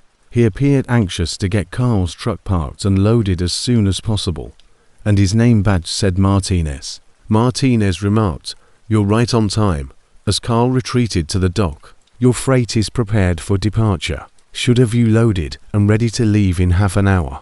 While Martinez ran the dock machinery, Carl finished his pre-loading paperwork and inspection. Beyond the loading door, the warehouse was completely dark, but Carl could hear machinery, including forklifts, working somewhere in the shadows. Though he was unable to observe the loading operation itself, he occasionally caught glimpses of lights moving deep inside the skyscraper. "What sort of cargo am I transporting?" Looking over the shipping manifest, Carl inquired. Only industrial parts totaling £45,000 were included in the documentation. Martinez answered, "Making equipment," without raising his gaze from his clipboard. "Equipment specifically designed for a Portland factory, extremely costly, thus use caution when driving." As Martinez had predicted, the loading process took precisely 30 minutes. Although Martinez requested that the dock doors stay closed throughout the operation to preserve temperature control for the delicate equipment, Carl could hear pallets being moved and placed into his trailer. As soon as the loading was finished, Martinez gave the bills of illumination and the sealed documents to Carl. "Keep in mind that the only pauses are for fuel and required rest periods. In exchange for a fixed delivery time, the consumer is paying more." After securing his trailer, Carl headed north on I-5. For the first hour, everything appeared to be normal. He had a good truck. His electronic logs indicated that he was making good progress toward his mandatory rest break, and the weight distribution felt appropriate. However, Carl started to hear noises coming from his trailer at roughly 2 a.m. somewhere close to Fresno. It began as a subtle, it was typical for a loaded trailer to creak and settle, but with time, the noises grew more pronounced and unsettling. Inside his trailer, There was the sound of machinery working, not the haphazard settling of merchandise, but the purposeful, rhythmic movement of machinery, as though the industrial parts he was transporting were in some way moving. Carl could hear what sounded like motors running, gears rotating, and sporadic mechanical cycling. Carl stopped at a rest stop to look around. Using a flashlight, he inspected the cargo doors and his trailer for any apparent issues. Everything seemed safe, and the special locks Martinez had given were still in place to close the trailer doors. However, Carl could clearly hear machinery running within the trailer when he put his ear to the wall. Carl was worried that the temperature-sensitive equipment would be broken, so he called his shipping paperwork, had an emergency number. He received a recorded voice informing him that Meridian Distribution would not be open until Monday, but it did not offer any other means of communication. Carl attempted to call his dispatcher, but he was only able to get voicemail because it was after hours. After leaving a voicemail outlining the circumstances and requesting advice, he made the decision to keep driving. He had no control over the apparatus, which was meant to be operating. Stopping wouldn't help anyhow if it wasn't. However, the noises coming from his trailer grew increasingly alarming as the night wore on. The sounds of mechanical systems pressing and releasing metal, grinding against metal, and sporadic loud clanking, as if heavy parts were moving around inside the trailer, joined the mechanical noises. Carl started to smell something odd, which was even more unsettling. The trailer was sealed, but there was a chemical smell that seemed to be leaking into his cab. It was harsh and acidic, like something organic and disagreeable combined with industrial chemicals. Approximately 4 a.m. Carl heard something that chilled him to the bone while he was traveling north of Sacramento in the dark. He thought he heard voices among the mechanical noises, something that attempts to imitate human speaking, but not human voices. They appeared to be conversing, despite the electronic and distorted sounds, which sounded like speech being processed by equipment. Carl switched off his radio and listened with difficulty. The voices, rising and falling in what seemed like conversation, were unmistakable. The pace and rhythm were clearly conversational, but he was unable to distinguish individual words. His loads seemed to be debating something with one another. Carl attempted to use his CB radio to speak with other drivers during his required rest stop close to Red Bluff in order to find out if anyone had any expertise with the machinery that was used during transportation. He didn't get any comforting answers. One driver answered, "Brother, I've hauled all kinds of industrial machinery. I've never heard of anything running during transit. For shipping, the majority of the stuff needs to be fully shut off and protected." One driver was blunter. "Son, you might want to pull over and notify the police if your cargo is smelling or making noise. You seem to be carrying something that shouldn't be carried." Carl took this advice to heart. The situation was starting to seem odd. The inexplicable noises and odors emanating from his trailer, the late-night pickup, the exorbitant compensation, and the absence of comprehensive cargo information. What could he tell the police, though? That the noises coming from his baggage were mechanical. The activity in Carl's trailer peaked as daylight broke and he got closer to the Oregon border. The chemical scent was so overpowering that it was dizziness, and the mechanical sounds grew loud enough to drown out the hum of his motor. The voices, however, which had grown more distinct and clear, were the most horrifying. Now, in that weird, mechanically processed speech, Carl could distinguish individual words being said. Completed subject preparation, ideal transportation phase, protocol for arrival started, verified processing facility. His load seemed to be organizing some sort of operation and reporting on its own status. To Carl's increasing dread, it became clear that he was not actually moving manufacturing equipment. He was transporting a living, thinking entity that was actively discussing whatever process it was involved in. Carl dialed 911 after pulling off the freeway. However, the dispatcher appeared to believe he was experiencing a medical issue or mental breakdown when he attempted to explain that his cargo was talking to itself. Carl couldn't wait for assistance that might not comprehend the issue, even though they offered to send an ambulance. In the hopes that inspectors might be familiar with unique cargo scenarios, he drove to the closest way station. However, the facility was closed for the weekend when he got there. Still hours away from his delivery destination, Carl was by himself with whatever was in his trailer. He saw additional trucks starting to pull into the way station at that point. Carl's truck was surrounded by 3 white tractors that were identical and had unmarked trailers. They pulled into the parking lot. Wearing the same yellow safety vests as Martinez, the drivers descended from their cabs, all moving with the same mechanical accuracy. As the men got closer to Carl's truck, he watched in horror. Their motions were abnormally coordinated, their footsteps precisely matching, and they walked in perfect synchronicity. One of them banged on his driver's door when they arrived at his cab. The man said, "Mr. Thompson," in a voice that was just like Martinez's, "your shipment has asked to be delivered early. Kindly continue to the other location." "I don't get it. Portland is where I'm delivering. The plans have been modified. New coordinates have been provided by your shipment. Kindly adhere to our cars for escorts." Carl noticed that the delivery address had changed when he re-examined the shipping documents. The documents now displayed coordinates to a place in the Cascade Mountains, far from any actual industrial facility, in place of the Portland manufacturing factory. "Until I know what I'm carrying, I won't leave," Carl stated. All 3 men grinned. The same icy smiles. "Mr. Thompson, you are carrying the future. Machinery that will transform production methods. Tools that is excited to get to work." There was a strange sound coming from his trailer, like applauding, as though his cargo was happy with this exchange. The sound of approval erupted from the artificial voices. Cooperation amongst carriers was accomplished. Verified delivery methodology. The installation process is prepared. Carl knew he had 2 options. Either follow these odd individuals to an unidentified location in the mountains, or refuse and suffer the repercussions of disappointing cargo that appeared to have its own plans. A third alternative came to him. Carl fired up his truck and sped out as quickly as his laden cargo would permit. He went directly to his destination, disregarding the men who called after him and the sounds of growing tension coming from his trailer.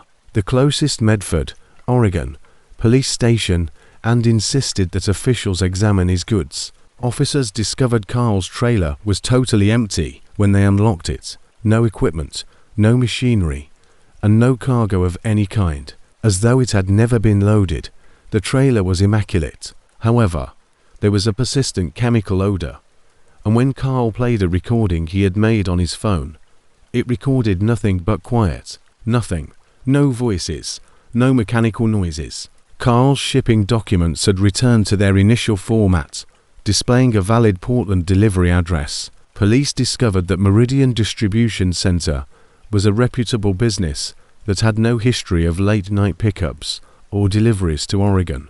The receiving dock manager verified that they had been anticipating an empty trailer to be returned to their fleet once Carl finished his transport to Portland. Carl had never picked up any goods at all, according to official documents. The next week, Carl stopped driving long-haul trucks.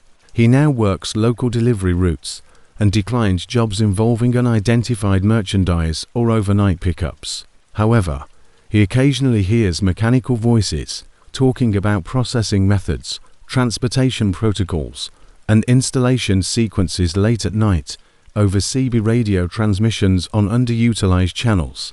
The voices all come to the same conclusion. "Carrier Thompson, come get me. New cargo is prepared for shipment. Follow the destination's coordinates."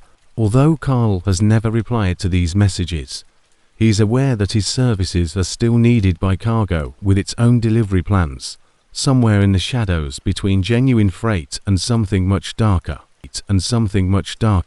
Over the course of his 16-year career, Tony Castellano had fueled up at thousands of truck stops, but the fuel he poured at a lonely station in Nevada in August 2023 altered his truck in ways that remain inexplicable. A regular fuel stop turned into a nightmare with diesel that looked to be acting on its own initiative. Somewhere in the middle of Nevada's desert, on Highway 95, Tony's gasoline gauge dipped to a quarter tank when he was transporting frozen groceries from Los Angeles to Denver. The next scheduled fuel stop was still 60 miles away in Tonopah at 2 a.m. Instead of risking running short in the remote section ahead, he chose to fill up his tanks when he noticed the bright lights of Desert Eagle fuel coming into view. Modern pumps and LED lights that seemed almost too bright for the surrounding darkness gave the truck stop a brand new, well-maintained appearance. One attendant, seemingly unconcerned by the late hour, sat in the glass booth reading a newspaper. Tony started his usual fueling procedure after pulling up to the diesel pumps. At first, the diesel flowed normally, but Tony noticed something strange about the pump's fuel gauge. The monitor merely displayed a series of gallons and price instead of the typical digital reading of figures that appeared to fluctuate at random. He occasionally saw symbols he didn't know, occasionally counted up, and occasionally counted down. Tony murmured, "There must be a computer glitch," and kept pumping. When his tanks were full, the nozzle turned off on its own, and he went inside to give the attendant his money. The middle-aged man behind the counter had fair skin and blue eyes that were unusually bright and appeared to reflect the fluorescent lighting. When Tony came up, he grinned too broadly, and his name badge said Earl. "Fill up on pump 6. Although Tony had not specified which pump he had used, Earl inquired, "Yeah. How much do I owe you?" Earl looked at an illegible ledger as opposed to observing a computer screen. "That comes to $847.50, Tony gasped. "That isn't feasible. Diesels are running at $4.20 per gallon, and I only put in approximately $150. It ought to be about $630. Earl was always smiling. "Unique pricing, unique fuel, diesel of superior quality with improved additives. Your engine will operate more smoothly than it has in the past." Although Tony felt uneasy by Earl's tone, the cost wasn't wholly out of the question for premium fuel. Eager to get back on the road, he paid with his business card and made his way back to his truck. As soon as Tony turned on his engine, he realized something was off. In contrast to its typical diesel rumbling, the truck operated practically silently. The vehicle moved away from the gasoline station with exceptional smoothness, and the engine seemed to react to the throttle more faster. Tony was pleased with the quality of the fuel for the first 20 meters. His truck was getting better fuel economy, running with almost no engine noise, and performing better than it had in months. However, he started to notice something unsettling as he ascended into the highlands outside of Tonopah.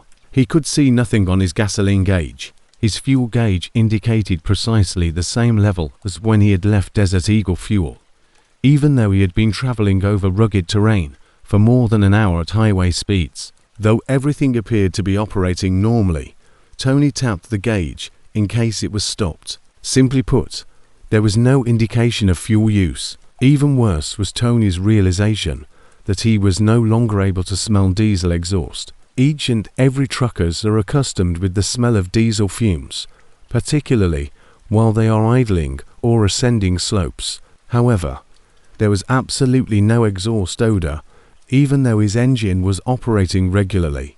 Tony walked around his truck to inspect the exhaust pipe after pulling over at a rest area. Even though his engine was running, there was no visible smoke or odors. He repeatedly revved the engine, but there was still no exhaust. Showed up. His truck seemed to be powered by a fuel other than diesel.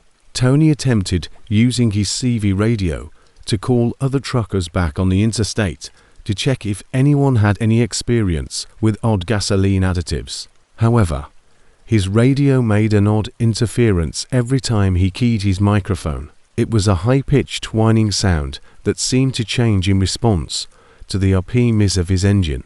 "Breaker, breaker, this is a freight dog." He transmitted eastbound on 95. "Tony, has anyone else tried the fuel at the truck stop at Desert Eagle?" It wasn't another truck driver who responded. It was his own voice, reverberating through the radio after a few seconds. "Has anyone else tried Desert's fuel? Eagle truck comes to a stop." Tony heard his own voice echoing back as he repeatedly attempted to transmit. His voice seemed distant and empty, as though the radio were recording and replaying his transmissions, but with an odd distortion. Tony's truck started acting strangely over the course of the following few hours as he passed into Utah. Even after hundreds of miles of driving, the fuel gauge stayed locked at the same level. With strange silence, the engine kept running. The most upsetting realization for Tony was that his truck was traveling quicker than the speedometer showed. He was sustaining 70 miles per hour, according to his speedometer, but the rate at which mile markers were appearing indicated that he was moving far more quickly. When Tony determined his true speed, he found that, although his speedometer indicated 70 miles per hour, he was actually traveling at around 90 miles per hour based on time and mile markers.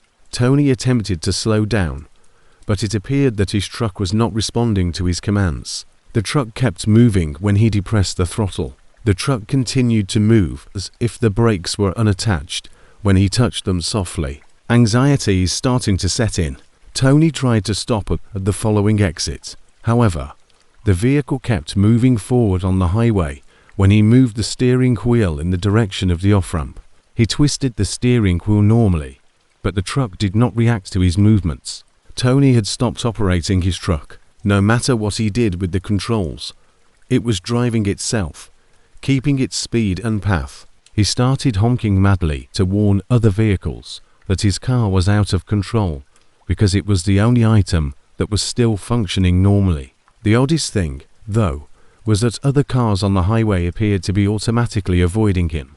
Trucks and cars would switch lanes far before Tony's truck did, as though they could smell trouble from a far greater distance than was practical. Tony's cell phone failed to connect when he attempted to call 911. The signal strength on his phone was full, yet each time he tried to contact, the identical response was received. Right now, the number you have dialed is not operational.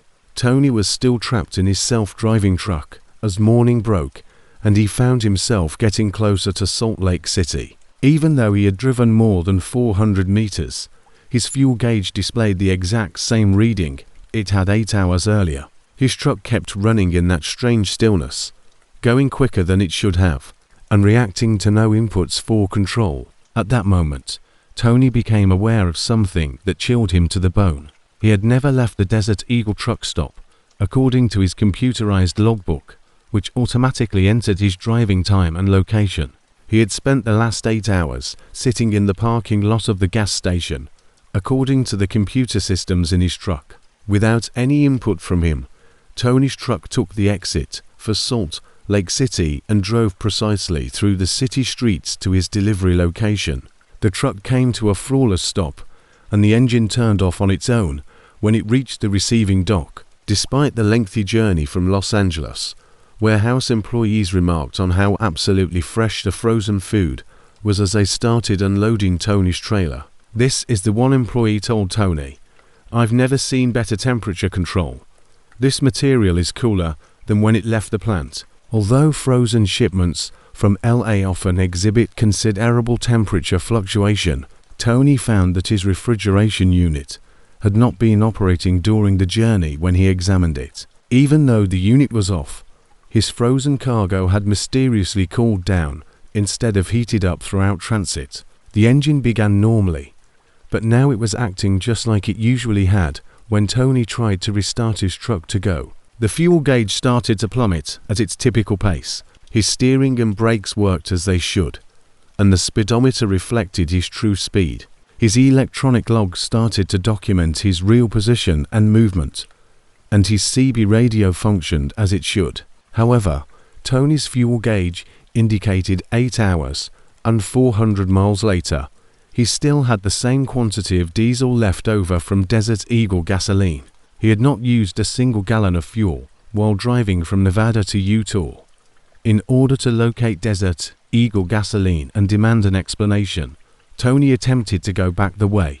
However, the truck stop was no longer there when he returned along Highway 95, where it had been. Tony discovered nothing but barren desert, devoid of any buildings, pumps, or indications that a facility had ever been there. Online searches showed that there was not a single truck stop in Nevada with that moniker, and other truckers Tony spoke with had never heard of Desert Eagle gasoline. There was no mention of the $847 on Tony's credit card statement. The fees 50 cents. Fuel had been paid for by him. For more than a month, Tony's truck traveled 15,000 miles without requiring refueling thanks to that enigmatic fuel. Occasionally, the fuel gauge would drop, but when Tony checked it the following morning, it was back to full. His truck's diesel engine should be able to run it faster, quieter, and more efficiently. However, Tony was worried about how the experience had altered him. He discovered that he could drive farther without getting tired, and that he could remain vigilant during risky situations without taking breaks. His driving habits were typical, according to his computer logs. However, Tony was aware that he was acting in a way that went beyond what was typical for humans. Tony appeared different, whiter, and had extraordinarily brilliant eyes that seemed to reflect light, according to the remarks made by other drivers. Other truckers occasionally reported seeing Tony's vehicle at numerous spots at the same time, as if it existed in multiple places at once, and his voice on the CB radio had taken on an odd echoing effect. One morning, while idling in a truck stop parking lot, Tony finally ran out of the enigmatic fuel. Abruptly, his gasoline gauge fell to zero. He was left stranded with a regular truck that needed regular diesel fuel, and Ree's engine stuttered and died. However, Tony's truck never operated quite the same, but he filled it up with standard diesel. Compared to its performance on the Desert Eagle fuel, it appeared slow and ineffective. The power and unnatural smoothness that had come with that weird fuel was something Tony missed. Late at night, I occasionally drive across desolate regions. In an attempt to locate that enigmatic truck stop once more, Tony searches for the dazzling lights of Desert Eagle fuel. Although he is aware that the fuel altered him possibly in ways, he is still unsure if he still yearns for the superhuman efficiency it offered. The truck stop has never been found by Tony again. However, he keeps searching for cold-burning fuel and engines that run quietly in the dark, driving through Nevada's empty spaces with tanks that always seem 1 gallon short of full, from 1 mile marker to another. Throughout his 8-year trucking career, Ray Gonzalez had made hundreds of trips across West Texas on Interstate 10, but in September 2023, he took an exit that should not have been there based on all maps and GPS systems. What started out as a straightforward diversion to avoid construction turned into a voyage through a location that defied time and space. As he came onto a building site outside of Fort Stockton while transporting auto parts from Houston to Phoenix. Electronic signs advised taking alternate routes and alerted drivers to a 15-meter backlog. Ray was ahead of schedule, having driven for 6 hours. In order to avoid sitting in traffic, he chose to take the detour when he noticed an exit marked business route to 185. Fort Stockton bypass. The exit ramp appeared to be adequately marked with painted lane lines and reflective signs. However, as Ray he saw something strange as he came down from the freeway. Fort Stockton was 12 miles away, according to the business route sign. However, Ray was aware that Fort Stockton was just roughly 3 miles away on I-10, as one might anticipate from a state highway business route. The road itself was a well-kept blacktop with 2 lanes and a yellow center line.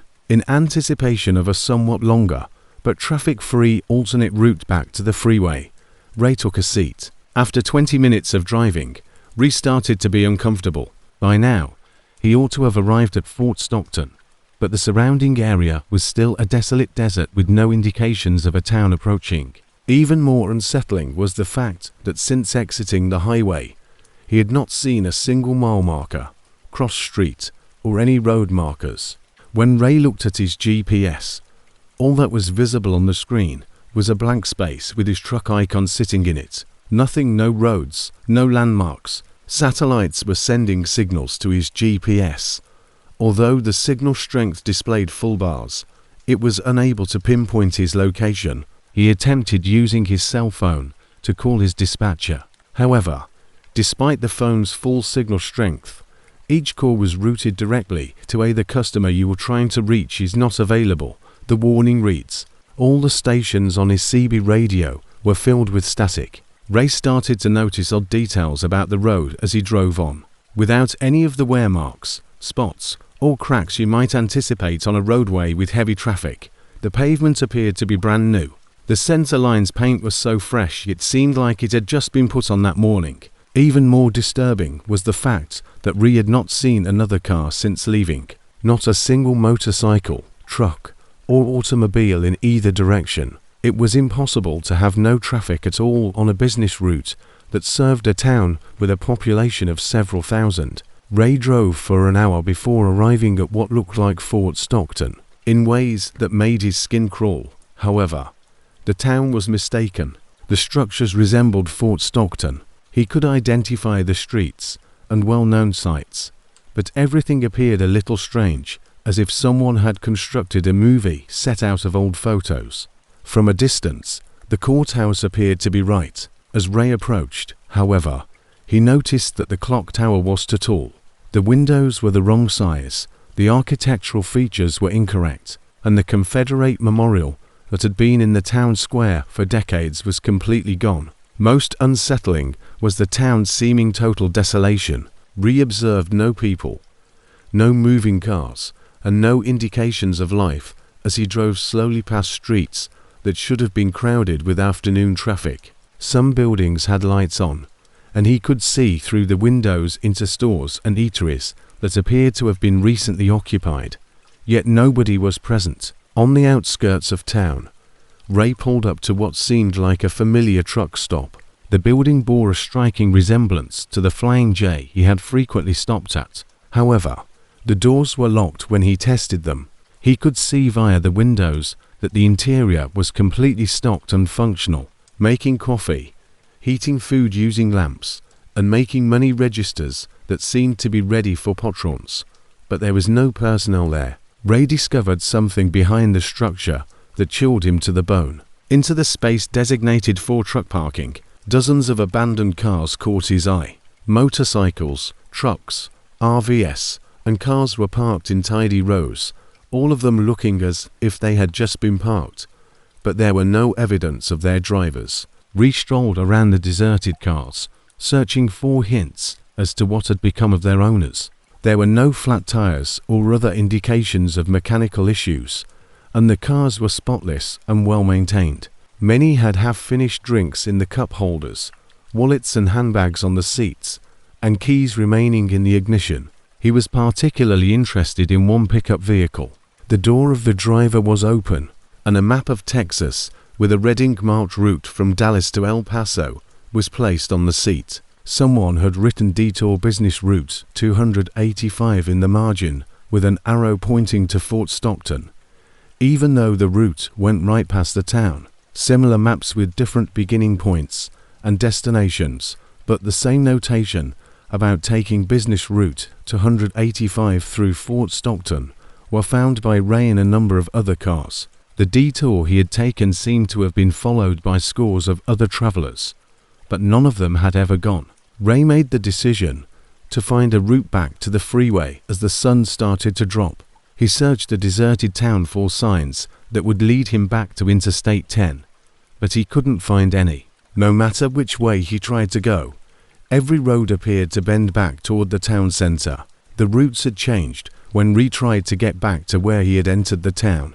He had traveled through straight streets an hour before, but now they curled in unfathomable ways.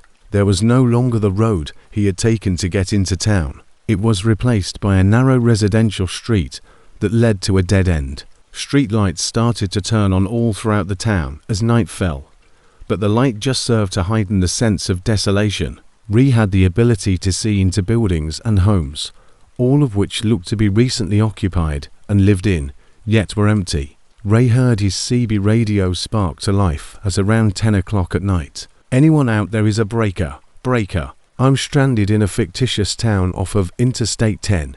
Can I be heard?" Ray instantly reached for his microphone. "I imitate. This is a freight dog. Ray, you're where?" "I'm in what appears to be Fort Stockton, but it's completely incorrect. Hours have been spent driving in an attempt to return to the freeway. Are you observing the same thing?" Ray communicated with 6 other drivers who were stuck in the same improbable version of Fort Stockton throughout the course of the following hour. All of them had used the 285 exits on the business route to avoid construction, and now they were all unable to return to reality. The identical occurrences that Ray had encountered were reported by the other drivers. GPS devices that displayed empty spaces, roads that altered while you were not looking, and no real people at all. The drivers' claims that they had been stuck 4 days or perhaps weeks were the most upsetting. A motorist named "I've been here since Tuesday" said, Oklahoma Linda, 3 days ago, my shipment was scheduled to arrive in Phoenix. By now, my employer has most likely reported me missing. Miguel, a Californian motorist, said he had been in the fictitious Fort Stockton for more than a month. I've tried everything, attempting to travel cross-country through the desert, driving in all directions, and even following electricity lines. This town is at the end of every road. We seem to be stuck in a loop of sorts. Ray tried not to panic, but things were starting to feel more and more unreal. Along with other drivers who claimed to have been lost 4 weeks, he was stuck in what appeared to be a real town, but was not visible on any map, without their whereabouts being known to anyone in the actual world. Ray started to notice changes in the town as the night wore on. The buildings he had driven through had been dark, but now they were illuminated and seemed to be populated. He could see individuals going about their regular nighttime routines, shadows shifting behind windows, and figures moving through rooms. But the figures would vanish when Ray approached to look inside them. Through a window, he would see someone clearly, approach the glass, and discover that the room was vacant. The community appeared to be pretending to be normal. However, if he looked too closely, the show ended. Approximately 3 in the morning, Ray's revelation answered nothing and everything. In the town library, which, although being deserted, was inexplicably unlocked and lit, he discovered a number of publications on local history that related Fort Stockton's past. The books state that the actual Fort Stockton had been devastated in 1987 by a devastating flood that killed hundreds of people and forced the entire community to move to higher ground. On the original location, the state had constructed a memorial village that was a perfect copy of Fort Stockton. It had been before the flood. However, the public has never been allowed to enter the memorial town. The book claims that it was judged too emotionally upsetting for victims' families and survivors. The duplicate had only ever served as a memorial to what had been lost. It had never been occupied. With increasing horror, Ray came to the realization that he and the other drivers were trapped in this memorial facsimile of Fort Stockton, a town created to honor the fallen that was only inhabited by the memories of those who had once called it home. As other stranded drivers realized their predicament might be permanent, their radio conversation started to sound frantic. Some drivers discussed trying to walk across the desert after leaving their trucks, while rationing the food and water they had in their camps. Some talked. However, Ray's investigation revealed another finding. Travelers would report seeing an exit for business route 285 every few months, but when officials looked into it, it vanished. This information is based on local newspaper records. Drivers who had used the non-existent exit to avoid construction delays were the ones who consistently reported it. Ray realized that he and the others had somehow entered a space between memory and reality, a town that never was yet ought to have been. Not enough to allow travelers to escape, but enough to confine them, was the memorial Fort Stockton. Despite not refueling, Ray discovered that his truck's gasoline gauge had inexplicably returned to full as dawn broke on his second day in the memorial town. As if he had never moved, his electronic logs revealed that he was still seated at the old I-10 construction zone. Ray has never seen the business route 285 exit again, but he still travels the same path through West Texas. On his CB radio, he occasionally picks up communications from motorists requesting assistance that never arrives, while pretending to be stranded in a model of Fort Stockton. Ray is aware that they are still there, traveling along streets that lead nowhere to our town, designed to honor the dead, looking for a way to return to the realm of the living. Additionally, Ree waits in traffic whenever he passes construction zones on I-10, regardless of the length of the wait. Some detours lead to places you can never